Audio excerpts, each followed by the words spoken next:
Bonjour à toutes et à tous, c'est Ahmed, j'espère que vous allez bien, j'espère que vous avez apprécié la vidéo d'hier. Objectif 2024 to the moon atteint 90 000 $ du côté du CME et du Chicago Mercantile.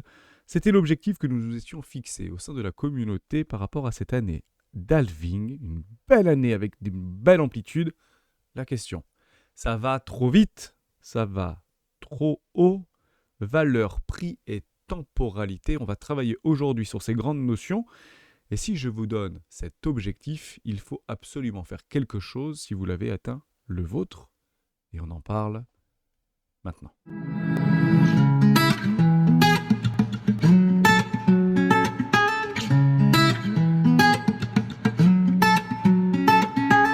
Juste avant de commencer, je vous invite toujours à rejoindre le Discord des rois du marché. Vous trouverez le lien dans la description. À l'intérieur, une documentation qui s'appelle la stratégie des 4 rois. N'hésitez pas à l'utiliser, vous en imprégnez, vous en inspirez. C'est complètement gratuit et utilisé par plus de 12 000 membres de la communauté qui l'ont téléchargé depuis les 4 dernières années. Toujours, bien sûr, d'actualité du côté de nos cryptoactifs préférés.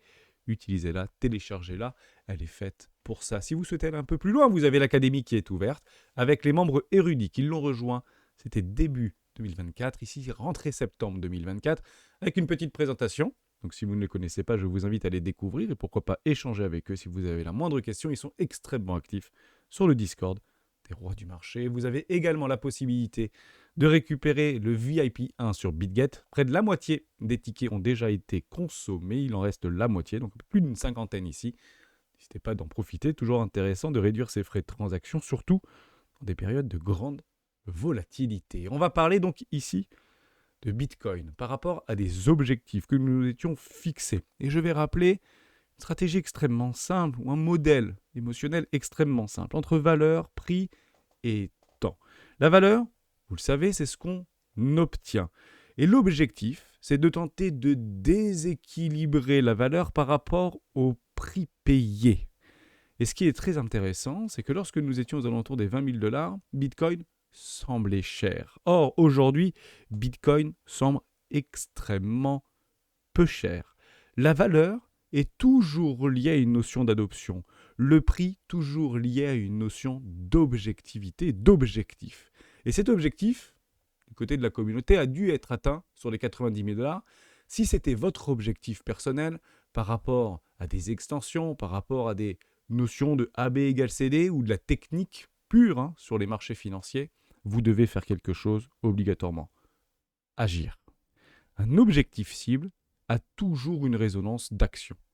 Si vous vous êtes dit initialement à 90 000 $, je prends des profits, alors prenez des profits, quoi qu'il se passe.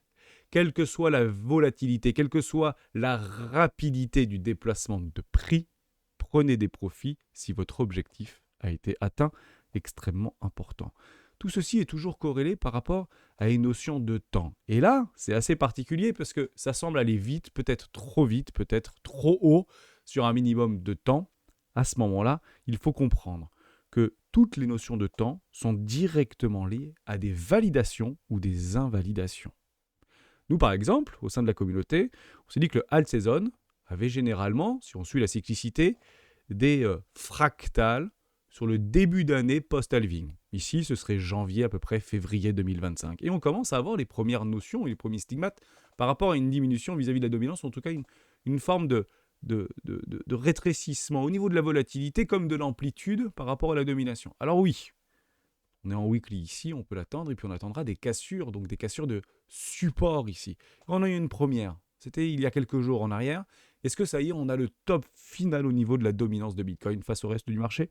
C'est possible. Il faudra bien sûr lancer un retournement de tendance en cassant des supports et en respectant des fair value gap ou en respectant des résistances.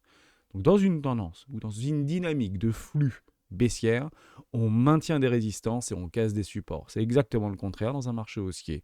On maintient des supports et on casse des résistances. Et ici, il semblerait qu'on n'ait pas complètement la confirmation et on attendra tout simplement, dans la théorie de dos, de faire donc des hauts plus bas que les précédents et des bas plus bas que les précédents pour lancer une dynamique de fond baissière.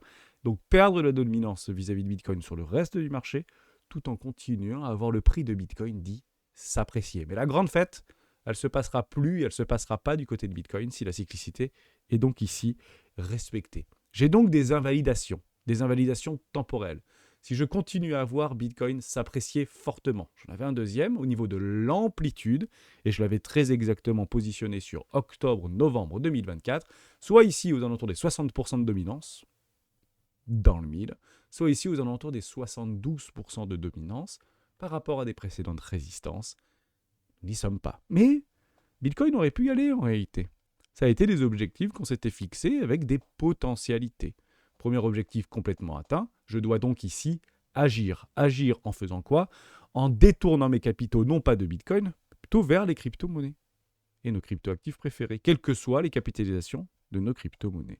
Et ça, on le fera donc demain par rapport à une sélection de cryptos. Donc si vous voulez qu'on aborde la vôtre, mettez-les moi dans les commentaires. Je me ferai un plaisir de les regarder et j'en sélectionnerai quelques-unes, en plus des miennes que je voulais vous présenter.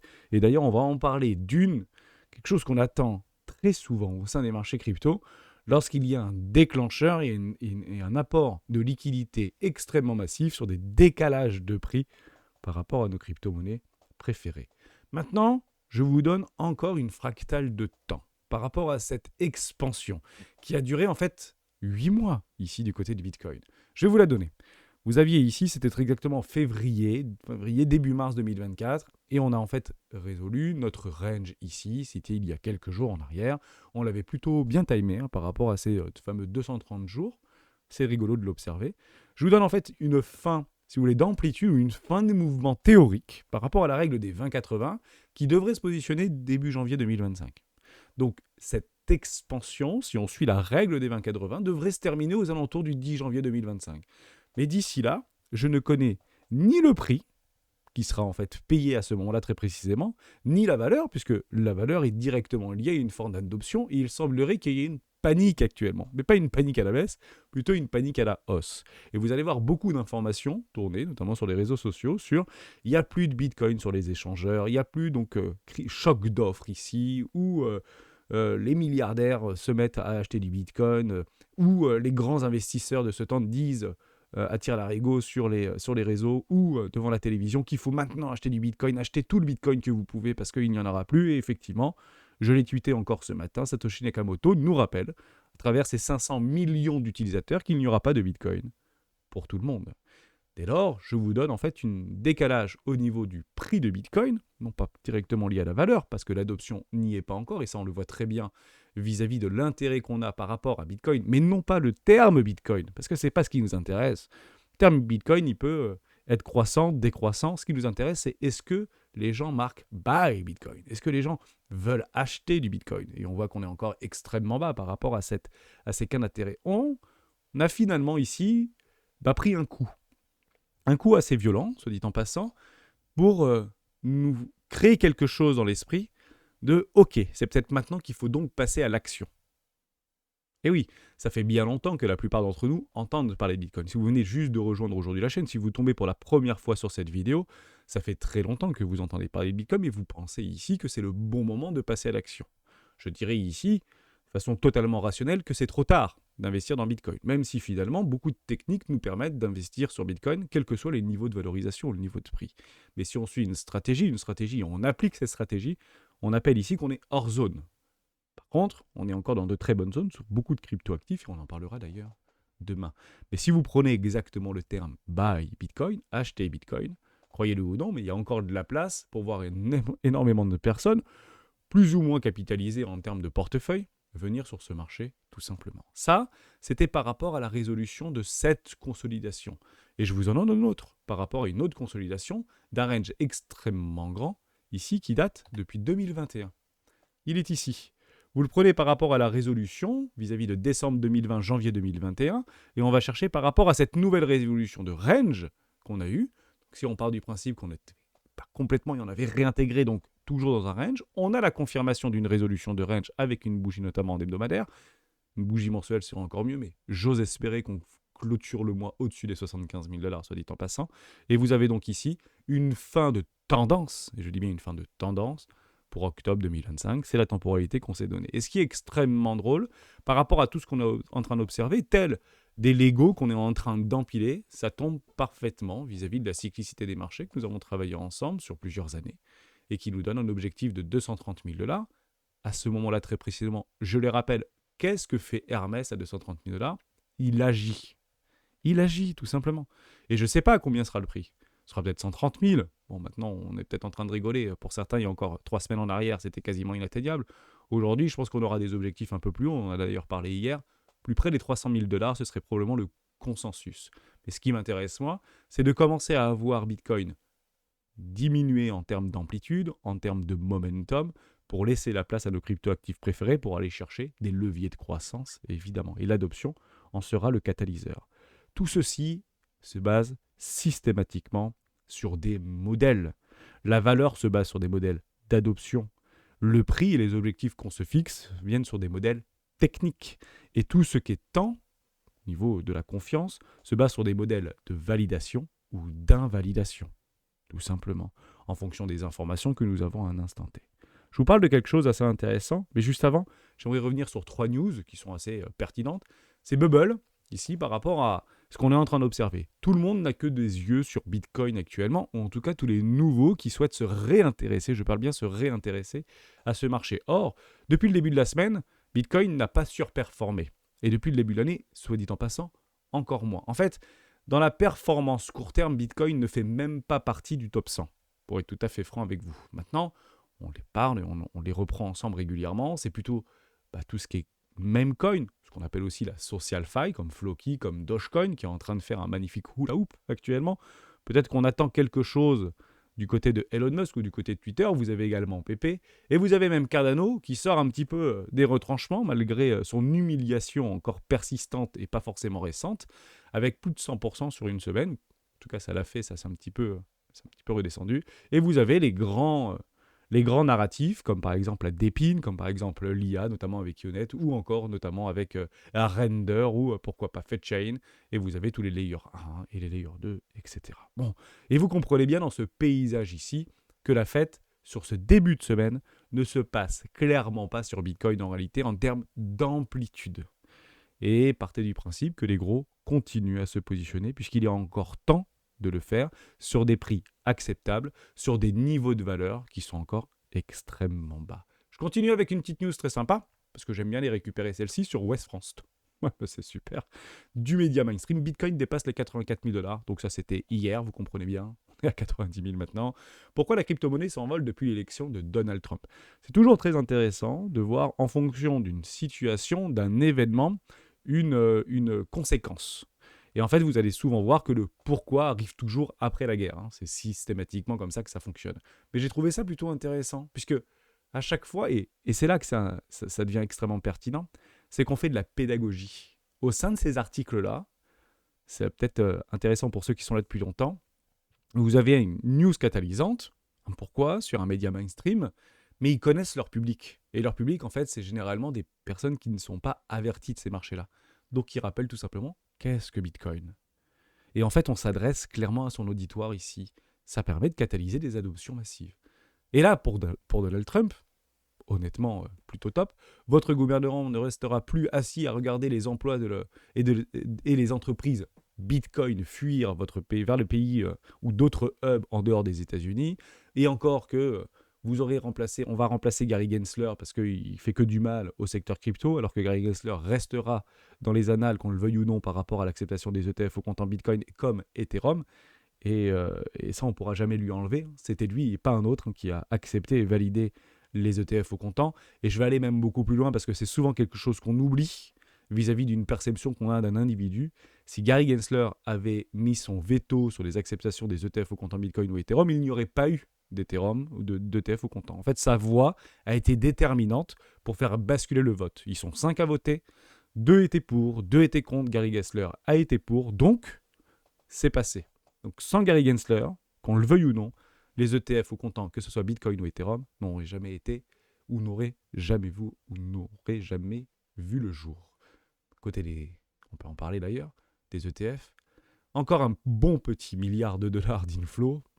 On ne se met pas devant, vous connaissez la musique, on ne va pas le répéter 1000 fois, mais partez du principe que le momentum est très fort et on passe même dans un panic buy. Et généralement, les panic buy se transforment en climax run.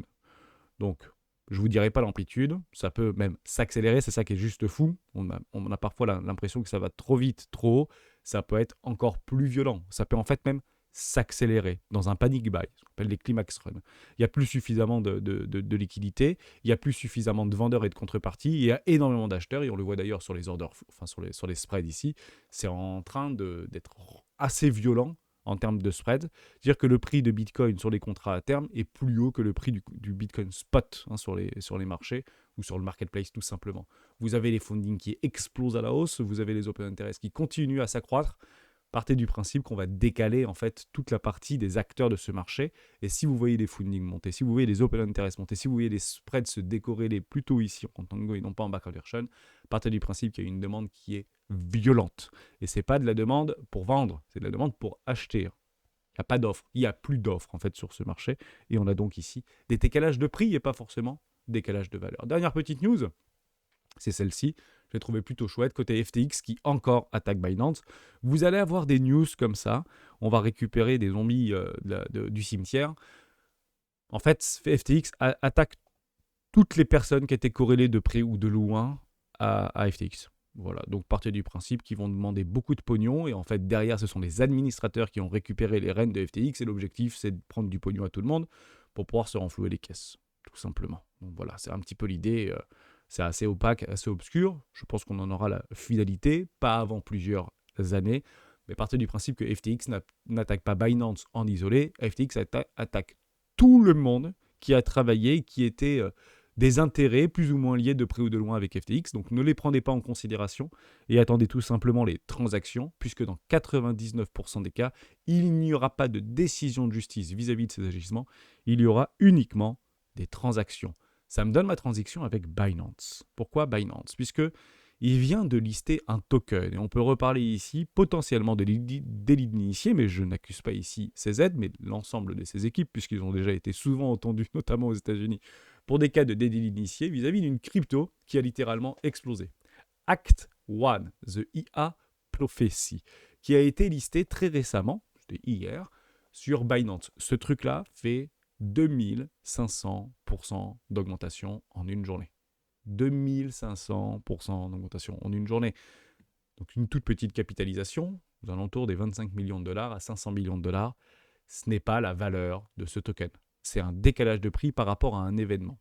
Et je vous le dis à ce moment-là, si vous avez des petites crypto-pépites qui sont très peu capitalisées et que vous avez cette envie, cet espoir de le voir se démultiplier, avoir un prix qui explose dans l'espace d'une journée, la seule chose aujourd'hui que vous attendez, c'est soit un tweet d'Elon Musk, soit le listing sur un échange comme Binance. Et évidemment que, comme c'est, je vais dire, une prédiction autoréalisatrice, il y a énormément en fait de manipulation de marché sur ce type de listing, puisque des groupes d'initiés, évidemment, étaient au courant que ça allait être listé sur Binance, et le prix s'est littéralement envolé. C'est ça qu'on attend en fait sur nos cryptoactifs préférés. Or, on ne le sera pas. Vous pouvez regarder sur tous les Discord, sur tous les forums, sur tous les Facebook, sur tous les Twitter de ces organisations au niveau de vos tokens. Malheureusement, vous n'aurez jamais cette information-là. C'est des cas juridiques, encore une fois. Donc, je suis assez content de l'observer. Je n'ai pas de Act One au sein de mon portefeuille, mais on aurait pu l'avoir puisque c'était listé sur Bitget et j'utilise Bitget ou encore sur Binix ou encore sur Mexi ou encore sur Gate.io. Donc, il était sur plusieurs échangeurs avant le listing sur Binance. Est-ce que c'est le moment d'aller acheter le KT? Faites vos propres recherches. Oui, ça aurait été toujours plus intéressant de l'acheter à 2 centimes de dollars qu'à 50 centimes de dollars ou à 70 centimes de dollars. Mais si c'est quelque chose qui vous parle au niveau de l'intelligence artificielle, partez du principe que si Binance liste un token, c'est probablement pas pour rien. Il y a des travaux qui sont faits en amont, mais partez du principe que s'il y a un effondrement au niveau des volumes de transactions, il sera tout simplement délisté, un magnifique pump and dump. Mettez vos fibos, on en parle demain dans un top crypto des membres. Je vous souhaite une excellente après-midi.